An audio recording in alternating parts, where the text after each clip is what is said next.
আসসালামু আলাইকুম এভরিওয়ান, আশা করব সবাই অনেক বেশি ভালো আছেন। রেগুলার রান্নার ভিডিওতে নাহিদাস কিচেনে আজকে আপনাদের জন্য থাকছে খুপরি চিতই পিঠা। এটা কিন্তু একটা রিকোয়েস্টের ভিডিও। আপনারা যারা আমাকে রিকোয়েস্ট করেছিলেন যে আপু আমাদেরকে খুপরি চিতই পিঠা খুব সহজে আর অল্প সময় যেন বানাতে পারি সেইভাবেই দেখান, তো সেই জন্যই আমি আপনাদের জন্য আজকের রেসিপিটা নিয়ে চলে এসেছি। যে পদ্ধতিতে আমি বলবো ঠিক সেই পদ্ধতিতে যদি এই পিঠাটা আপনারা ট্রাই করেন, ইনশাল্লাহ প্রত্যেকটা পিঠাই হবে পারফেক্ট। দুধের মধ্যেও ভিজে যাবে 100% পারফেক্টভাবে। প্রথমে ভালো করে গুঁড়িটাকে ব্লেন্ডার করতে হবে, তারপর একটু ছেঁকে নিতে হবে, মানে চেলে নিতে হবে। দেন এখানে নর্মাল তাপমাত্রার পানি দিয়ে হাত দিয়ে ভালো করে মথে নিতে হবে। এই কাজটা কিন্তু একটু সময় নিয়ে করবেন, খুব তাড়াতাড়ি করতে যাবেন না।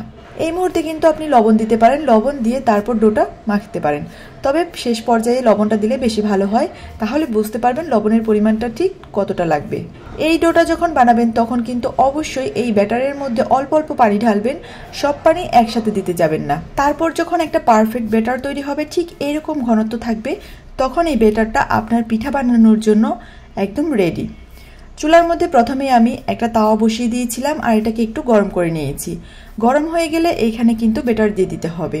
পারফেক্টভাবে গ্যাসের চুলাতে যদি এই খুপরি চিতই ভাজতে চান তাহলে অবশ্যই কমেন্ট বক্সে আমাকে জানাবেন। ইনশাল্লাহ নেক্সট টাইম আমি গ্যাসের চুলাতে আপনাদেরকে এই খুপরি পিঠা পারফেক্টভাবে বানিয়ে দেখাবো। এখানে একটা টিপস বলে যাচ্ছি, যখন এই ব্যাটারটা এই চুলার পাত্রে দিবেন তখন কিন্তু কিছুক্ষণ ঢাকনা না দিয়েই রেখে দিতে হবে। তারপর যখন পুরো পিঠা জুড়ে ছিদ্র ছিদ্র হয়ে যাবে তখনই একমাত্র ঢেকে দেবেন, না হলে কিন্তু এই পিঠাটা সুন্দরও হবে না আর উপরে অনেক ছিদ্রযুক্তও হবে না। তাই এই টিপসটা ফলো করুন, দেখবেন যে কত সুন্দর পিঠা তৈরি করতে পারছেন। আর এই পিঠাটা যখন তুলবেন তখন কিন্তু অবশ্যই চুলার আঁচটা একদম বন্ধ করে নেবেন বা কমিয়ে নেবেন, যাতে করে আপনার হাতে তাপ না লাগে আর এটার মধ্যেও তাপটা একটু কম লাগে, তাহলে দেখবেন ইজিলি এই পিঠাগুলো উঠে আসছে। এইভাবে করে সবগুলো পিঠাই আমি ভেজে নেব।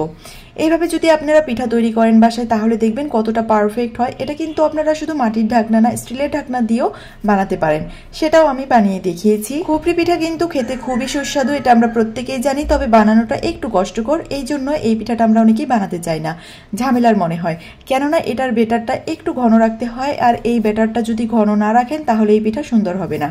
নর্মাল যে চিতই পিঠাগুলো আমরা তৈরি করি সেগুলোর মধ্যে কিন্তু চুলার হিটটা প্রচুর লাগে, কিন্তু এই পিঠাটা যখন তৈরি করবেন তখন কিন্তু চুলার হিটটা মিডিয়ামে রাখতে হবে, একদম অতিরিক্ত দিতে যাবেন না, তাহলে এই পিঠা ভিতরে কাঁচা থাকবে।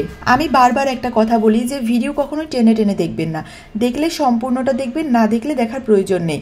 আর যদি আপনার এটা ট্রাই করার প্রয়োজন না হয় সেটা আলাদা বিষয়, কিন্তু আপনি যদি আমার রান্নাটা ফলো করে বাসায় রান্না করেন তাহলে আমার ভিডিওটা সম্পূর্ণ দেখবেন, কেননা ভিডিওর মাঝখানে অনেক রকমের টিপস বলে দেই, অনেক কিছু বলি যেগুলো আপনারা স্কিপ করে যান এবং টেনে টেনে ভিডিওটা শুধু দেখতে থাকেন। এতে করে হয় কি, সম্পূর্ণ ভিডিওটা না দেখার ফলে এই ভিডিওর যে পিঠাটা আমি বানাচ্ছি এটা আপনারা পারফেক্টভাবে বানাতে পারেন না, কেননা এই টিপসের মধ্যে বলে দেই যে কিভাবে আপনাদের ফলো করে এই পিঠাটা তৈরি করতে হবে। তাই আশা করব যে এই ভিডিওগুলো যারা দেখছেন তারা যদি নিজেদের বাসায় ট্রাই করতে চান তাহলে অবশ্যই A to Z দেখবেন, টেনে দেখবেন না। ভিডিওটা যদি ভালো লেগে থাকে তাহলে অবশ্যই কিন্তু কমেন্ট বক্সে জানাবেন আর ভিডিওটা একটু শেয়ার করে দেবেন যেন আপনার বন্ধু বান্ধবদের কাছে পৌঁছে যায়। সো ভালো থাকবেন সবাই, দেখা হচ্ছে অ্যানাদার ভিডিওতে। আসসালামু আলাইকুম।